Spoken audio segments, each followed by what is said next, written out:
그래서 여러분 종교라고 하는 부분이 저는 차이가 많다고 생각하는 거예요. 수준이 근기가 높아지면 해주는 부분이 아닌 하는 부분으로 가는 거고 행하는 부분이 되는 거고, 근기가 낮았을 때는 기복적으로 시작할 수밖에 없잖아요. 그러니까 여러분 부처님 법을 만나면 바로 이런 거예요. 일체 중생을 충분히 적실 수 있는 뭐가 있어? 능력이 있어. 왜? 양족조니까. 그래서 절에 와야 돼? 안 와야 돼? 법문 들어야 돼요? 안 들어야 돼요? 잘 와요? 안 와요? 가섭이요. 그러므로 힘에 따라 법을 살아요.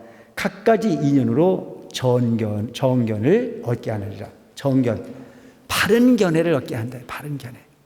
그래서 이 세상의 견해가 무척 중요한 거예요. 견해가. 부처님을 바라다보는 견해도 무척 중요해요. 부처님이 해주는 분이다라고 하는 부분이 아닌, 부처님은 우리에게 크나큰 인과의 가르침을 베풀어서 가르치는 스승이다 라고 받아들이는 분이 있는가 하면, 어떤 분들은 끊임없이 부처님은 나한테 뭘 해줄 거라고 생각하는 사람이 있잖아요. 여러분 그런 거 있잖아요. 아버지, 어렸을 때의 아버지는 어떤 분이 아버지였나요? 능력이 있지 않았나요? 이 세상의 모든 아버지는, 요즘은 모르겠어요. 옛날에 우리는 아버지 힘에 따라서 가족이 사라졌지 않나요? 아버지가 노동을 하거나 농사를 짓거나 이런 그런 부분을 통해서 어쨌든 가정이 이루어졌어요. 그리고 그 아버지는 참 힘이 있었잖아요. 뭐든지 다 해결할 수 있는 무한한 능력자. 그런데 나중에 성장을 하고 난 이후에 나이가 먹을 만큼 먹고 철이 나서 그 아버지를 쳐다보면 참 가냘ფ지 않나요? 저렇게 약한 모습으로 우리를 버리지 않았구나라고 하는 부분으로 마음이 일어나는 부분을 통해서 효가 만들어지는 거지. 그렇듯이 그 아버지가 처음부터 힘이 없다고 생각했으면 그 아이는 세상이 두려웠을 거예요. 그 아버지의 약한 모습이 크게 보였기 때문에 그 울타리라고 하는 부분에 의지해서 건강한 미래를 의지해서 커가듯이, 부처님 가르침이라는 자체는 근기에 맞췄다. 근기에. 그게 가장 큰 게 아니지만 그 순간에는 가장 큰 걸로 받아들일 수 있는, 그래서 견해라고 하는 부분이 부처님을 어떻게 바라다 볼 거냐라고 하는 견해는 대단히 중요한 부분이다. 처음에는 다 해주는 분이라고 받아들이는 게 맞아. 그래서 여러분 종교라고 하는 부분이 저는 차이가 많다고 생각하는 거예요. 수준이 근기가 높아지면 해주는 부분이 아닌 하는 부분으로 가는 거고 행하는 부분이 되는 거고, 근기가 낮았을 때는 기복적으로 시작할 수밖에 없잖아요. 좋을 거라고 믿는 거, 부처님 값비가 있을 거라고 의지하는 거, 나쁜 거 아니에요. 그러니까 여러분, 우리가 소위 그 법화경 처음 시작할 때 방편에서 그런 얘기 나오잖아요. 개의성불도가 나오잖아요. 개의성불도. 근기에 따라서 행하는 모든 부분이 다 깨달음으로 연결될 수 있는 부분이지, 어떤 건 되고 어떤 건 안 되는 건 없다. 그 수준이 높고 낮음의 차이가 있을 뿐이지 아닌 건 없다 이거죠. 지나가다 부처님 생각만 해도 개의성불도야. 부처님 가까이 다가선 거고, 저 앞에 지나가다가 여기 들어올 시간이 없어갖고 손만 흔들고 가도 안 흔들고 간 사람보다는 복을 받아야 돼, 안 받아야 돼? 받는다 그랬잖아. 저 앞에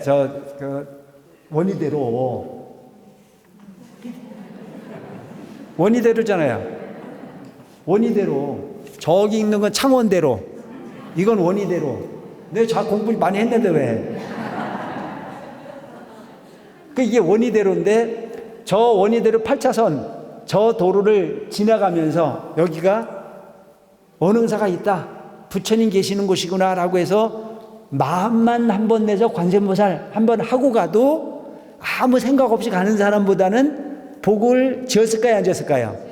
바로 지었다는 얘기야. 그런데 내가 조금 힘들어도 어떻게 내가 부처님 앞에 그냥 지나갈까? 요 앞을 지나가면서 들려서 절은 하고 가야지. 그래서 차 대놓고 와서 엎드려 절을 하고 가면 그냥 아까 마음만 먹고 간 사람보다는 이 사람이 훨씬 복을 크게 졌을까 안 졌을까? 그런 거죠. 그런데 근기에 따라서 신심이 돈독한 사람은 와서 참배하고 기도할 수 있지만 신심이 그렇지 않은 사람은 그렇지 않은 부분으로 충분히 가치가 있는 부분이다. 근데 견해라고 하는 게. 그래서 사실은 보면 부처님이 나를 만들어주는 게 아니고 내 근기에 따라서 내가 달라질 수 있다라고 하는 부분, 내 마음속의 부처를 어떻게 끄집어낼 거냐라고 하는 부분이 훨씬 더 중요한 부분일 수 있다. 가섭이여 알지어다. 비유컨대 큰 구름이 일어나 온 세상 뒤덮음과 같으니 구름이 물길을 머물고 번개불이 번쩍이며 우레 소리는 멀리 진동하여 중생을 미리 기쁘게 하고 햇빛이 가려서 지상이 서늘해지며 뭉게구름이 드리워져 손에 잡힐 듯 할 때 비가 한 가지로 사방에서 함께 내려 한량없이 흘러서 온통 땅을 적시며 산천이나 험한 골짜기 깊숙한 곳에서 자라난 초목과 약초와 큰 나무, 작은 나무와 백곡의 싹과 이삭, 감자와 포도가 비에 젖어 흡족하지 아니함이 없고 메마른 땅 고루 젖어 약초와 나무가 무성하니 저 구름에서 나온 한맛의 물에 초목과 숲이 분수에 따라 적셔져 윤택하느니라. 상중하 등 모든 나무가 크고 작음을 따라 각각 생장하여 뿌리, 줄기, 가지, 잎새, 꽃과 열매와 그 빛깔이 한 번 비 내리어 모두 광택을 얻어 그 체상과 성분이 크고 작음에 따라 적셔지는 바는 갓대 각각 달리 무성하느니라. 여기서 얘기하고 있는 부분이 뭐냐면 부처님 가르침이라고 하는 자체는 뭐에 비유가 됐느냐면 큰 구름에 비유가 됐어요. 비에 비유가 됐어요. 그래서 비가 오기 전에는 뭐가 쳐요? 비가 오기 전에는 천둥이 치잖아요. 그리고 번개불이 번쩍여요. 그러면 그 소리를 듣고 가뭄에 시달려 있었던 모든 생명들은 기쁠까요? 안 기쁠까요? 기쁘잖아요. 바로 부처님이 설하시는 과정은 성문연각 보살이라는 자체는, 성문연각 삼승이라는 자체는 여기서 얘기하고 있는 번개불 같고 천둥소리 같고, 그래서 미리 맛을 보여주는 거예요. 맛을. 그리고 그 물을 먹으면, 비를 먹으면 그 구름이 비를 뿌리면 받아들이는 맛은 똑같아. 물맛이 다를 수가 없잖아요. 근기에 따라서 다 받아들여. 부처님 말씀이라는 자체는 그렇게 모두를 다 이익되게 하는 부분이 될 수 있는 부분이다. 한 번 비 내려 그 광택, 그 모든 광택을 얻어 그 채상과, 여기서 얘기하고 있는 채상이라는 자체는 십여시를 이야기해요. 십여시. 십여시라는 자체를 여러분들에게 설명을 드린 적이 있나요? 십여시. 설명 안 드렸나요? 십여시가 뭐냐면 그와 같은 상, 모습을 말하는 그와 같은 모습. 그러니까 모습이라고 하는 자체가 어떻게 생겼느냐라고 하는 자체가 대단히 중요하잖아요. 사람은 사람의 모습이 있고, 소는 소의 모습이 있고, 나무는 나무의 모습이 있고, 풀은 풀의 모습이 있잖아요. 그럼 그 모습이라고 하는 부분 속에 뭐가 포함이 되냐면은 그와 같은 성품이 포함이 되겠죠. 사람은 사람의 성품이 있겠죠. 소는 소의 성품이 있어요. 나무는 나무의 성품이 있고, 풀은 풀의 성품을 가지고 있어요. 그 다음에 그와 같은 그와 같은 골격이 있단 말이죠. 사람은 이와 같이 직립을 할 수 있고, 소는 네 발로 걷고, 나무는 강하게 크며, 풀은 보드랍게 크지 않습니까? 그래서 바람이 불면 나무는 강하게 견뎌야 되고, 풀은 누워야 되고, 누웠다 일어나잖아요. 누워야 되고, 사람은 사람으로서 자기를 보호할 수 있는 부분이 어떤 골격을 가지고 있고, 소는 소로서 그 부분을 견딜 수 있는 부분이 모습을 가지고 있다. 그 다음에 상성체력, 그와 같은 힘. 소는 사람보다 힘이 세야 안 세요? 세니까 쟁기질을 할 수 있는 힘을 가졌어요, 안 가졌어요? 가졌어요. 그런데 문제는 사람보다 그 힘은 크게 가지고 있는데도 불구하고 성품이나 가지고 있는 부분이 머리가 그만 못하니까 사람의 지배를 받아야 안 받아요? 받는데 사람이 가지고 있는 힘은 그와 같은 체력, 직립을 할 수 있고 머리를 굴릴 수 있고 여러 가지 부분으로 형성이 일어난 부분을 통해서 그를 지배하거나 그를 이용할 수 있는 부분을 가지고 간다. 그와 같은 역, 그와 같은 그와 같은 작용을 할 수가 있어. 소는 네 발로 기고 성품이 그렇게 될 수밖에 없기 때문에 사람에게 복종할 수 있고 길들여질 수밖에 없는 부분으로 작용을 하지만 사람은 그를 부릴 수 있는 작용의 능력을 가지고 간다는 거죠. 그래서 그와 같은 작용, 그와 같은 그와 같은 인연이라는 자체는 어떤 거냐면 홀로 뭐가 되는 게 아니잖아요. A와 B가 섞여서 나라고 하는 부분의 인격적, 직접적, 자본성적 부분이 인과를 가지고 가. 그와 같은 인성, 그와 같은 어떤 인연, 그와 같은 누굴 만나냐에 따르잖아요. 예를 들어서 월도 스님이 구인사를 안 만났으면 지금 월도 스님이 있었을까요, 없었을까요? 없었는 거예요. 그래서 순간을 만나도 그와 같은 인이 그와 같은 연을 만나서 세상의 변화가 일어나는 부분이라. 그와 같은 내가 구인사에서 큰 스님을 만났으니까 그 인연의 과로 지금 여러분들한테 법문을 하고 있어요, 안 하고 있어요? 이게 과란 말이죠. 그럼 이렇게 내가 과를 설하고 있으니까 거기 같은 보가 있어요, 없어요? 여러분들이 내 설명을 듣고 난 이후에 고마워요, 안 고마워요? 고마운 생각이 있어요, 없어요?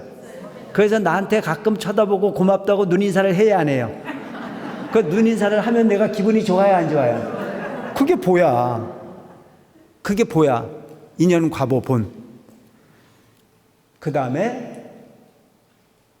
인연, 과보, 본, 본말, 구경동. 그것이 다시 본래의 모습으로 돌아서 돌고 있다. 이게 12여시야. 그러한 부분의 그러한 부분의 성, 그와 같은 그와 같은 역, 그와 같은 그와 같은 인, 그와 같은 연, 그와 같은 그와 같은 보, 그와 같은 본말, 구경동, 돈단 말이죠. 이것이 10여시 최상과 성분의 크고 작음을 따라 적셔지는 바가 같되 달리 무성하느니라. 그리고 모든 부분은 이 10여시를 중심으로 돌게 되어 있는 거예요.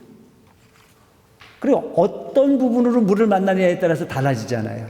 사람이 물을 만나는 부분과 식물이 물을 만나는 부분과 짐승이 물을 만나는 부분과 소위 말하는 그 풀이 만나는 부분과 나무가 만나는 부분이 결과가 다 다른 성품대로 한 가지로 달라지는 게 아니고 이 10여시를 통해서 돌고 돌게 되어 있는 부분이 있지가 있다.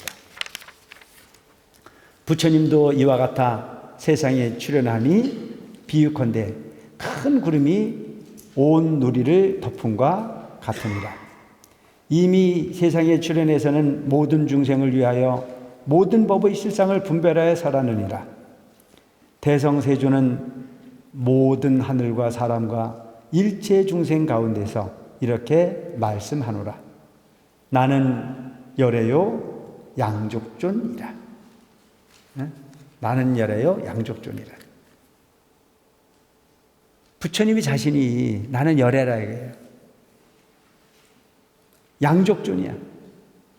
여기서 양족존은 뭐예요? 복과 지혜를 가득 채운. 그래서 삼귀율에 할 때 귀입을 양족존 하잖아요. 복과 지혜를 부족하신.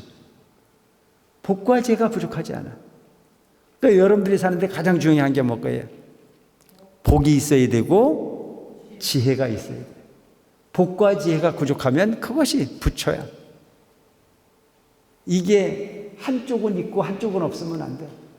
복도 있어야 되고 지혜도 있어야 돼.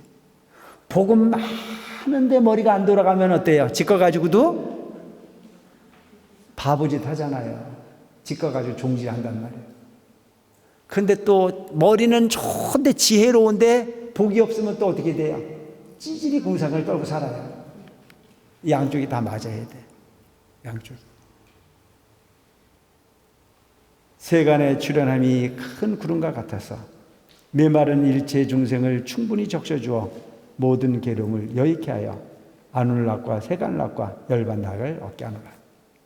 그럼 여러분 부처님 법을 만나면 바로 이런 거예요. 일체 중생을 충분히 적실 수 있는 뭐가 있어? 능력이 있어. 왜? 양족조니까. 그래서 절에 와야 돼? 안 와야 돼? 법문 들어야 돼요? 안 들어야 돼요? 잘 와야 안 와요?